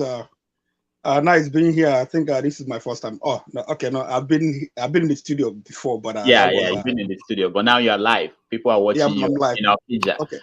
Yeah, you guys. I mean, there are so many things you guys are talking about. Actually, I'm in Randolph, Massachusetts, in US. Okay. And it's kind of raining outside, and the weather is good today. We are going to spring. And you have light. Of course. Yeah, you guys have a lot of things you guys are talking about, but Pick anyone. Pick anyone. Let me say something about Bianca and what's her name? The woman. The Bella. I mean, the book of Ecclesiastes. I think it says there is time for everything. There's time, so there's time to keep quiet. There is time for peace. There is time for everything. On earth, time to die, time to do whatever. Time to stop. There is time to. I mean, Jesus said, "Pray for your enemy." He didn't say, "Don't fight them." So you can pray for them, but still fight them. So there was a time, for Bianca to keep quiet, but day before yesterday was the time to act. And so she acted. I know some people, they have been sanctimonious, they'll be like, she wasn't supposed to do that, disgrace, whatever. I mean, the Bible, Jesus and his disciples, when they came to arrest Jesus, they had Jesus, his disciples, they brought out their knives, their knives, their sword. Jesus told them to put the sword back. So that means they've been going out with the sword and they've been protecting Jesus with the sword. So there were times when the sword were needed. So wait, you're getting at something. So we have this that the GOs who give people stickers to put on their windows of their cars and their houses for security, but they also have armed men around them. So Jesus actually had. I never thought about this. So why am I criticizing these people? Come on. I have to apologize. Anyway. Jesus had I never thought about that. Jesus was armed. Okay. All right. You got a good point. More, you're laughing. Am I saying something wrong? This is a new thing for me. I learned something new today. Hold on. I saw something you posted on Adeola Fayehun. I saw it from Adeola Fayehun, but you posted it. Yeah. Regarding the pastor. Daddy Gio. Yes. Very funny, and it's a good response. Thank you. Very perfect response. Thank you. Can I hold on? Okija. Shay, I will come to you. Mo, you're laughing. What did you learn? Did you know this? And you never told me that Jesus was armed. No, I didn't. I'm just playing for the first time. That's why I'm laughing. I thought I knew it all. I mean, I've seen Chris, what's his name? What's the name of the pastor? Chris. Oyakilome. Oh, Oyakilome, the other one that also fries his hair. The one that was a musician. Okotie, yes. Okotie, okay. Armed men behind him, and I'm like, I don't know this. I didn't know that Jesus did that. Shay, come on, tell us what you think about it. This is amazing. Armed men behind him, and I'm like, Shay, can turn down the audio here. Okay. Yeah. Then tell us what good morning, everybody in the studio. Yeah, welcome. Yeah. So where are you, Shay? Okay.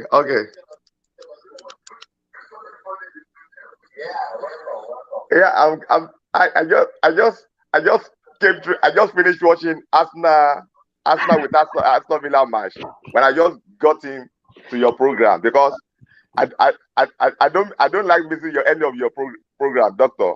Thank you. You are doing a great job. Thank you. So where are you, Shay? Where are you? I'm in Canada. In Canada. Oh, you people in Canada. So tell us, apart from what we're talking about. Doctor, yeah, go ahead. I'm in Canada. Okay, go ahead.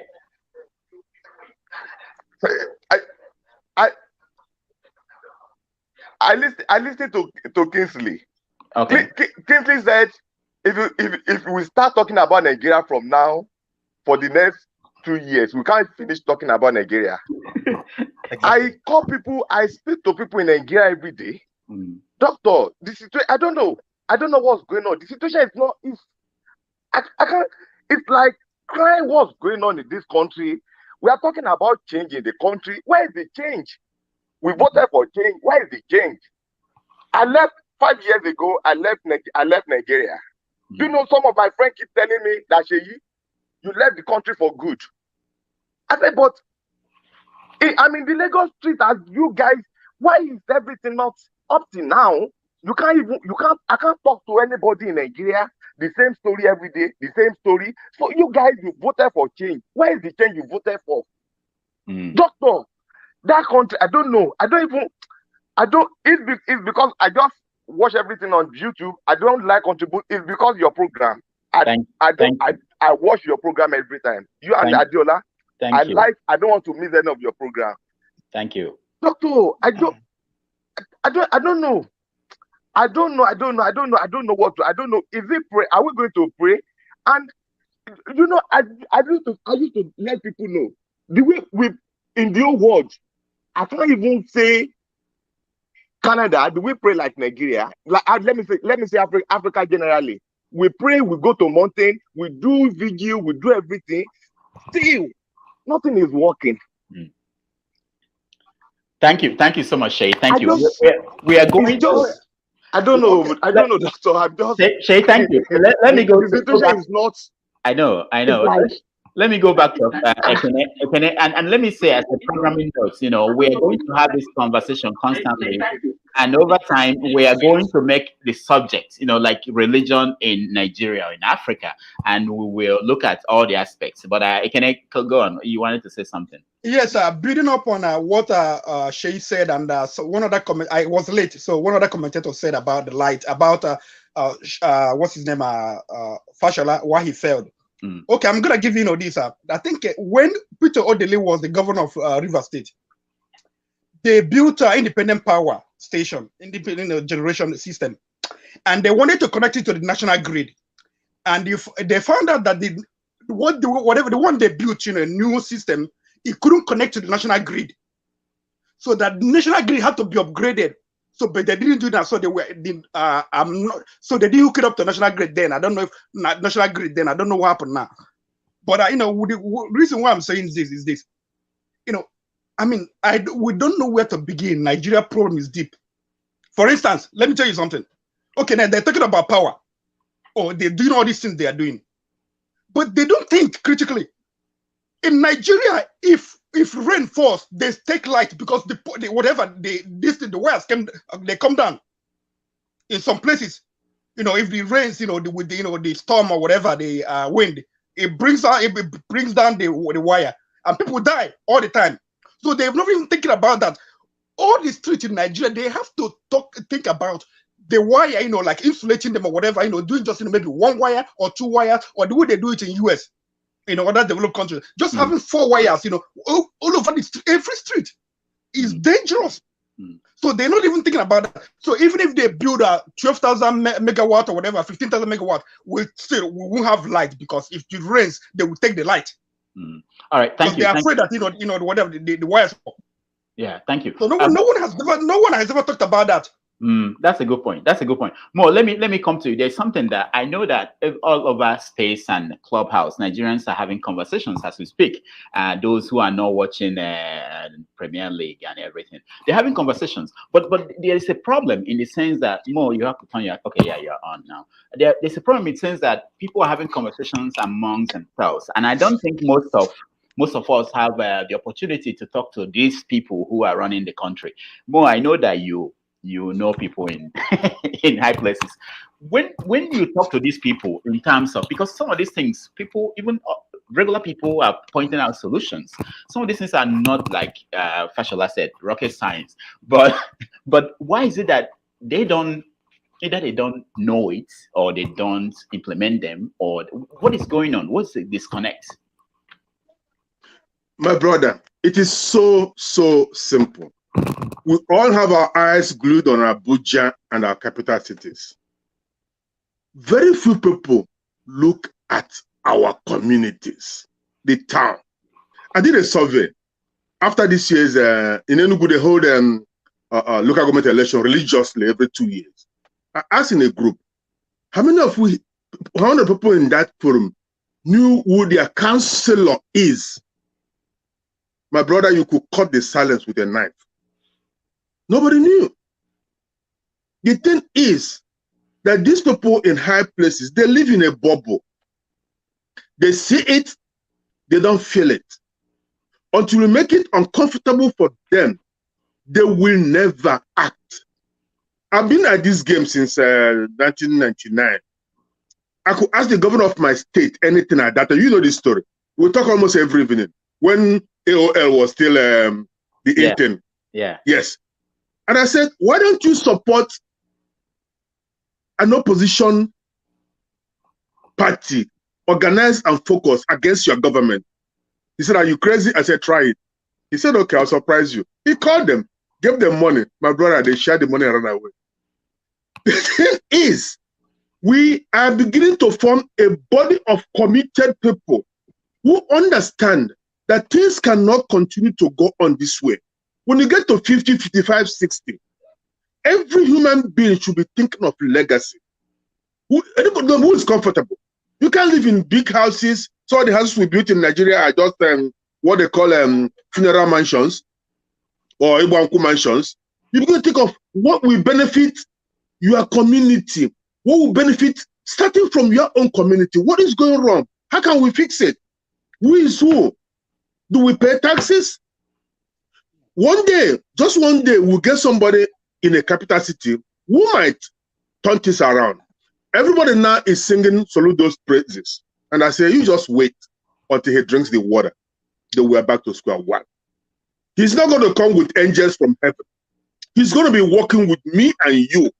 The people that are on the ground, human beings.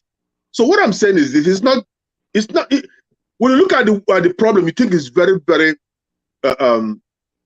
awesome. You can't solve it alone. No, you cannot. But when you begin to convince people, talk to people. I thought about dialogue.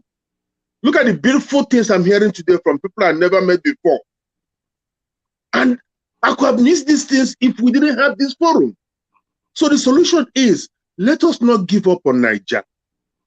In fact, instead of giving up on Nigeria, we should bring in ECOWAS and build a bigger political and economic space. But we have to start from the grassroots. We have to start from our communities.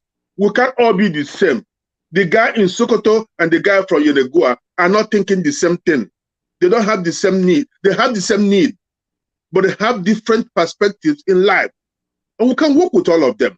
Whichever works well, we go for it. So my answer in short is this. We have to start with community government, town government. Let us go back to the grassroots and try to sensitize our people to say, government is for you. You are the government. I quarrel with PDP friends who say, we are giving power to the people. No. You take power from the people. So why are you always taking power to the people? It's not power to the people. The people have the power. So let us tell our people the truth. You have the power. Whatever is happening to you is on your palm. God has given you brain, beauty, and the power to do something. Let's use it. I hope this helps. Thank you. Thank you so much. No, I really appreciate it. We're rounding up. I want to, I see somebody that we've not heard from. Let me just give him the chance to tell us where he is and a minute to comment, tell us what's keeping you up at night. Tell us your name. Oh, yeah. Good afternoon or good morning, wherever you are. I'm in the UK in London. Okay. I'm an avid watcher of your satirical show, which is very funny. I very much enjoy that, so I commend you on that. Thank you. I'm in diaspora, or as I call it, a seceded Nigerian, because in diaspora we've seceded. We're not under Nigerian governance. We've left. We're somewhere where the Nigerian state very rarely touches us. We would like, as we have to send money home to Nigeria, we would like the opportunity to equally have a chance to vote. If you can send money, you should have the vote. So that's something we should be working on. Thank you. Yes, now, let me ask you. You've been in the UK, and I'm assuming you understand the system there. Is there anything that you've learned from living there that you think will be beneficial to Nigeria? For the people to hold the governance to account, that's very beneficial to Nigeria.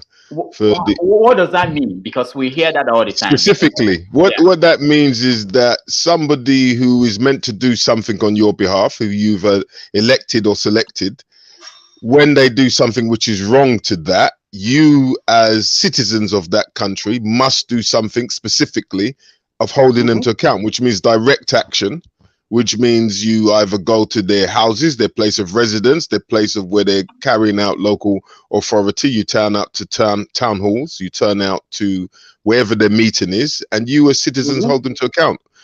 People seem unwilling to do that. What if your brother, what if you are the other person from the other part of the country is also doing the same thing? Why will you expose your brother?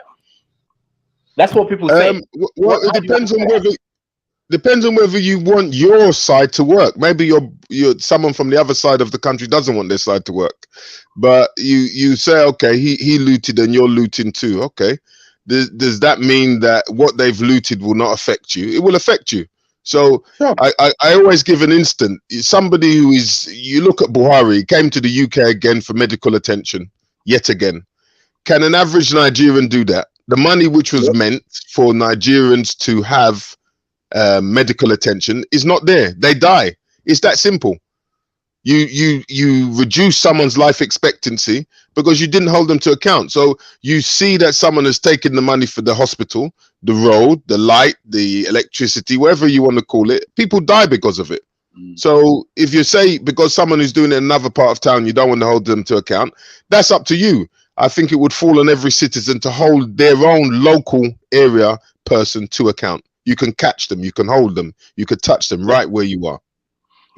Thank you so much. It's unfortunate I can't see anybody in Nigeria who is still with us. I wanted to get their viewpoint because it's easy for us abroad to understand some of these concepts. But sometimes when you listen to people at home, they give you a counter position why they don't see or think that it's their responsibility to take action in matters like this. Can I just say, go ahead. Yeah, one last thing. I'll give you an instance. In the area where we live, which is just around the corner from Magodo, my elderly mum took on one of the councillors to do services which they were supposed to. Of course, many people agreed, but when the person then made threatening phone calls, the society or the grouping stopped supporting. Nobody was interested. It was only my elderly mum who was there, who had to take it on board or leave it. As the case she chose, she didn't further it because she didn't see as her life being worth being lost to take on board to take on these people. Now the question is, okay, my mum is elderly. I'm not elderly to that. I'm not a young person, but I'm not elderly. It falls to the young and the younger to be sincere in their actions and to continue no matter what the threat, because you lose out. We lose out as individuals. The community loses out.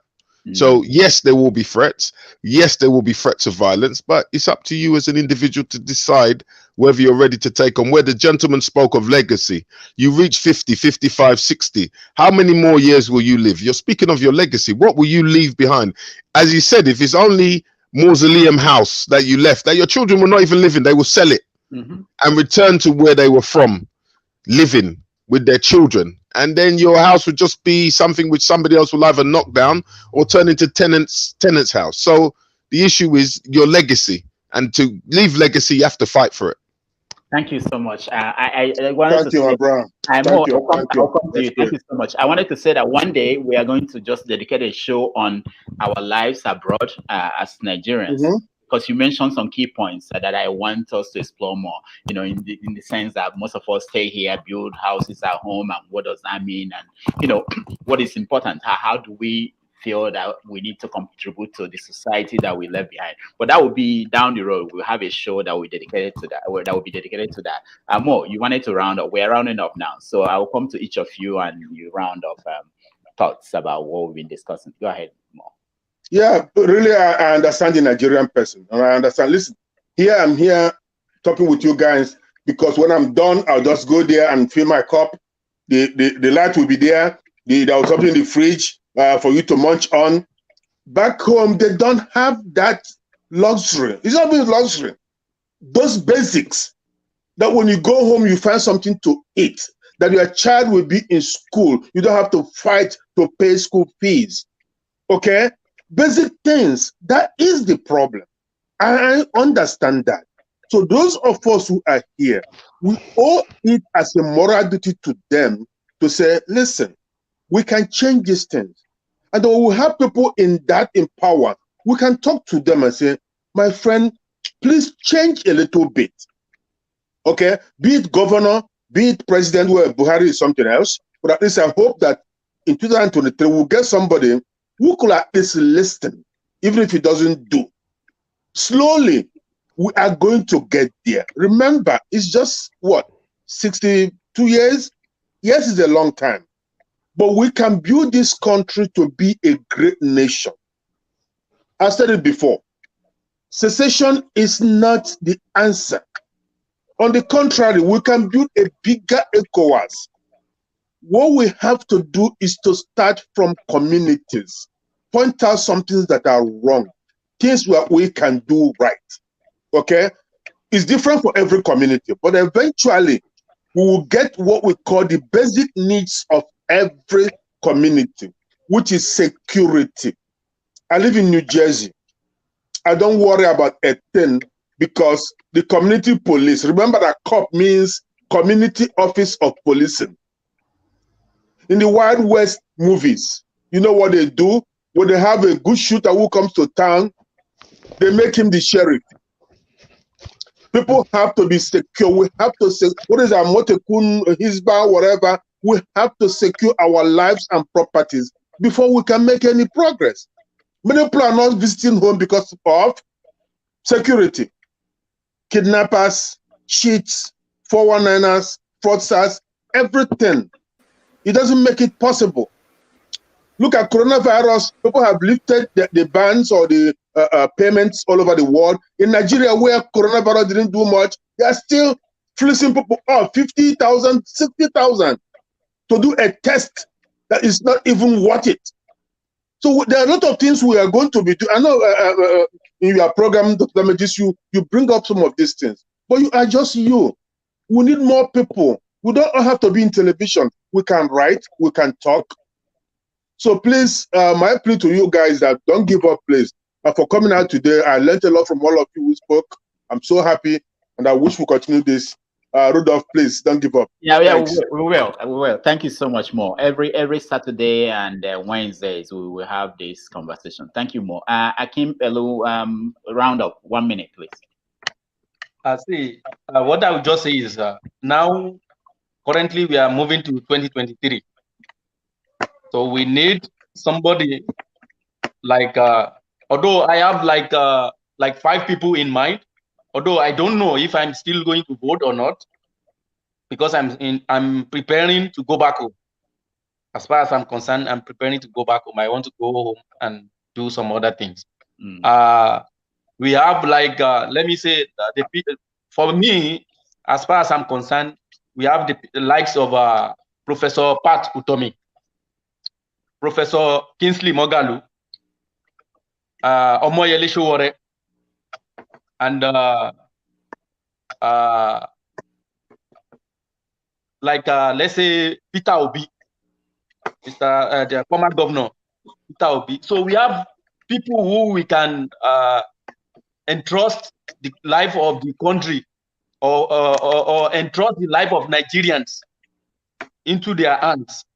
And these are the people that we can put, I think, in my own opinion, I think these are the people we can vote in 2023. Okay. So thank you so much. Ekene? Okay. Thank you guys for being here. You know, my generation, you know, we fought Babangida, you know, in the universities. We were in the university, we fought Babangida.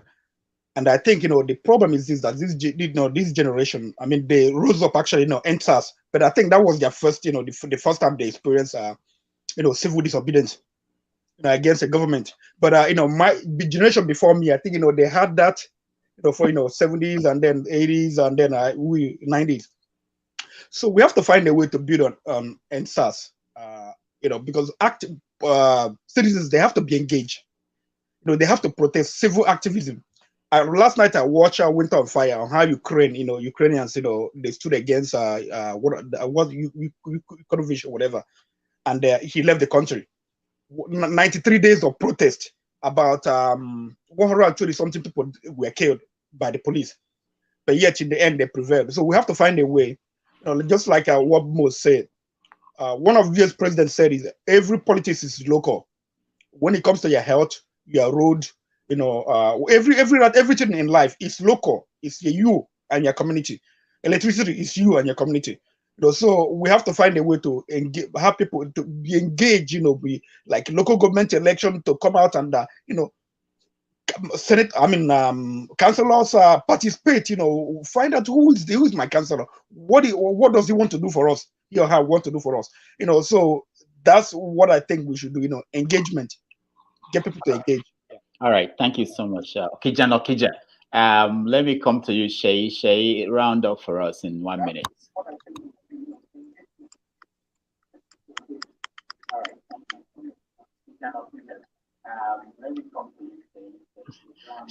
Okay, what I can say at this moment now is let's just keep praying for the country, because I think it's only God that can bring the real change that we want. Because all this change that we are seeing in the country that is not working, to give us a real change. That is just my point. Because the situation in the country is not something that is making us happy, because there are a lot of people that are looking onto us, that we are in Canada, we are in US, we are in wherever. They are expecting much from us, and we cannot kill ourselves here. We work here too. We won't be here before we get money. So, well, all right. I just pray for the country that God will bring the real change that we're expecting back to Nigeria. That everything will start working back as we are expecting. Thank you, everybody. All right, thank you, Shay. Thank you so much for joining us. Sam, I'm not sure we've spoken to you today, but Sam, what is your roundup for us? What is your take in 1 minute? Sam, can you hear me? Oh, hold on, Sam. Let me see. Okay, sorry. I think we were muted. Okay, go ahead, Sam. Go ahead. I wish Nigerians could stand up for the thing that we actually want. That is just all I'm hoping for. That is that hope that I told you. You understand now? We need to wake that hope up back. We need to bring hope alive back. We need to actually learn to love ourselves as Nigerians. So if you don't love ourselves as Nigerians, believe me, nothing will work. That is just it. There's no love among us. We all hate ourselves for no reason. So we how do we love ourselves? To start ourselves? showing love to ourselves. How do we do that? Yeah, wait. Sam, how do we do that? We can do that. There are a lot of ways. I'm doing mine right now. Okay, thank you. Thank you so much. Share little that you have. You have knowledge. You can yes. Thank you so much. I appreciate that. I'm not doubting you. I'm just trying to, because sometimes we say things and some people don't practical ways that they can feel it. Citizen, I forgot your name, but you thank you so much for. Oh, okay. Thank you. You're saying roundup. Okay. Yeah, roundup. Yeah. How do we do it? We must take direct action. We as citizens must take direct action in whatever format it means to you. What does that mean? What does direct action mean to you? Some people say it's Twitter. Some people will say it's Facebook. Some people will say it's go out and protest. Some people will say it's go out and when you see your politician in that part of town where you are, to accost them and to question them and to hold them to account. Whatever it is, you have to do it. Whatever it is that you feel you should do it more than doing absolutely nothing. Thank you so much. Thank you, man. Just do something. Yeah, you have to be engaged. Yeah, no, that's the central idea. For me, I think keeping the conversation going like we're doing here is also part of it. I learned from all of you, and I really appreciate people that joined and people that tried to join but they couldn't. We are going to do this again on Wednesday, and then every Wednesday and Saturday. So stand by, and thank you so much, and it's nice talking to all of you. Thank you, man. Have a wonderful weekend. All right. Thank you. So much. Thank you. Yeah.